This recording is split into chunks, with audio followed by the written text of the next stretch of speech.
Hello বন্ধুরা, কেমন আছো? আশা করি সবাই ভালো আছো। আর সুমিতা ডেইলি ব্লগে আরেকবার তোমাদের স্বাগত।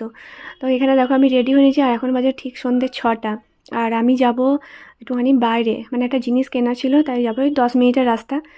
তো আমার রেডি হওয়া মানে এই দেখতে পাচ্ছ, উপর দিক করে চুলটা, এটাই আমি সবসময় করি, মানে বাঁধা। আর তার সাথে একটু লিপস্টিক লাগানো, ব্যাস, এতেই আমি রেডি। তো দেখো তোমরা কেমন লাগছে, একবার কমেন্ট করে বলো। আর আমি যে জিনিসটা কিনতে যাবো এখন তোমাদেরকে বলবো না, ওটা হচ্ছে আমি নেক্সট ভিডিওতে তোমরা দেখতে পাবে। তো দেখো এখন ফাইনালি রেডি। তো চলো বেরিয়ে পড়ি। আর এখানে বেরিয়েও পড়েছি রাস্তায়। মানে ও অফিস থেকে বেরিয়ে দাঁড়িয়েছিল রাস্তার মধ্যে। তো এসে আমরা একটা রিক্সা ধরে নিয়েছি, বেরিয়ে পড়েছি।